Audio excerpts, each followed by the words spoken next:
John 15:25 is pretty straightforward. You have an unusual use of Allah as the first word, and you have an article that you need to find what it modifies. But other than that, it's straightforward.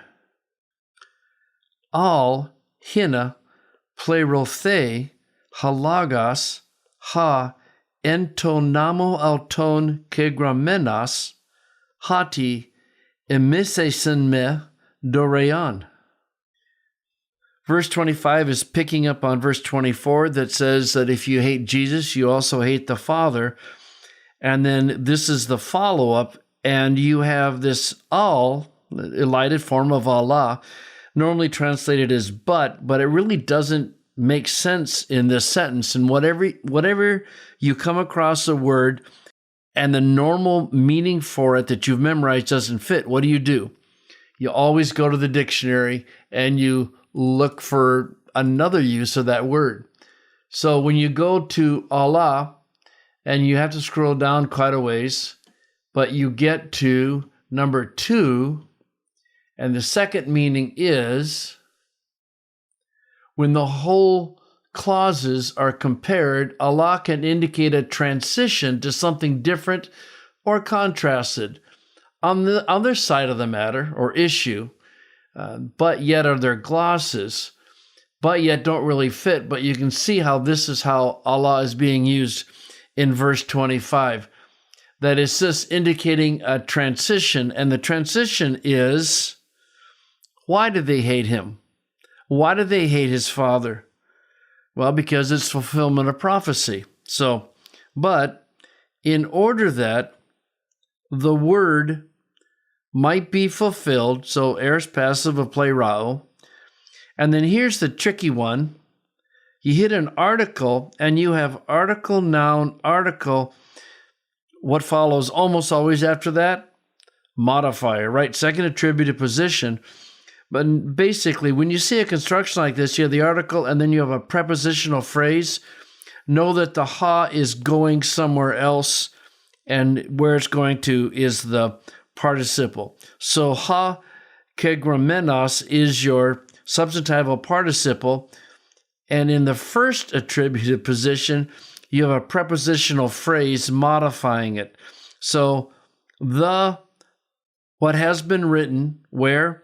In the law, in their law, and then we're going to come back to that in just a second, that they hated me, okay, just from the same verb we had in the previous verse, meseo. They hated me. Notice the accent. You have a double accent. That's because meh has lost its accent back. So you say, emise san meh, you would pronounce the meh with the preceding verb. They have hated me without cause. So dorea is a adjective, but it's true, frankly, of all adjectives, especially in the accusative. You can end up with it functioning adverbially. So let's get back to kegramenos. What on earth is that? Well, you have the basic root as being gra something, and when you have that double mu, you know that something has changed. And if you check the morphology at 21.1, it shows that anytime you have a labial, p, beta, or phi, followed by a mu, that labial changes to a mu. I mean, you can't say smoothly. So what they do is they change the labial to a mu, and you get a double mu, which can be pronounced quite easily. So you have, it's grapho, right? And so you have the root graph, and when you add in the mu, then this particular combination can't be pronounced, and so it goes to gramenos. But this is a perfect, so you have to have the reduplication up there in the front. So anyway, so perfect middle, passive participle of grapho, functioning substantively with the ha. Okay? So once again, but, in other words, I'm going to introduce some related idea. They hated me in order that the word which had been written in their law might be fulfilled, quote, that's what the Haughty's doing, right? Direct speech. They hated me without cause. So it's interesting to see how the different translations handle this. The NASB keeps the but and then adds in italics, this has happened, so that there's your hinna. ESV starts a new sentence. The word that was written in the law must be fulfilled. So there's no real translation of the hinna. NRSV, it was to fulfill the word that is written in the law.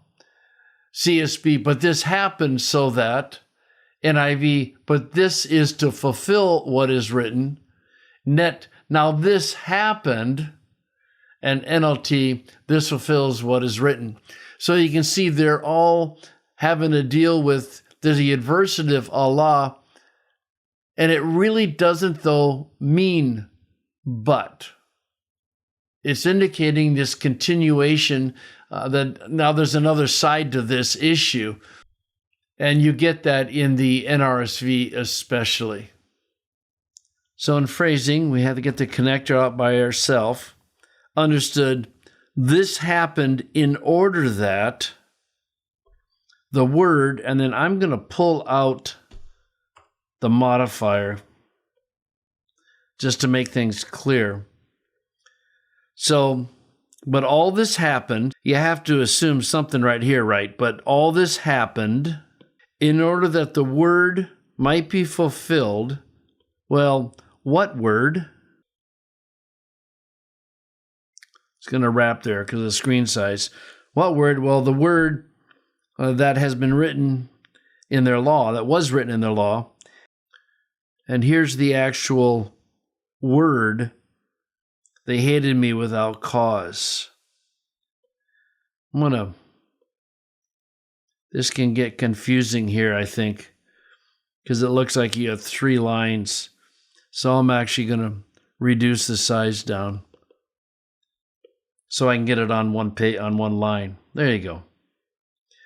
But I guess that needs to be indented as well. But all this happened in order that the word might be fulfilled. Well, what word? The word which has been written in their law. What was that actual word? Statement, prophecy, whatever you want to do with logos. Quote, they hated me without cause. And by the way, it's interesting, in the Nestle Alant, the 28th edition, they italicize Old Testament citations. In the UBS 5, they bold them. But they're just trying to indicate that Haughty is introducing direct speech.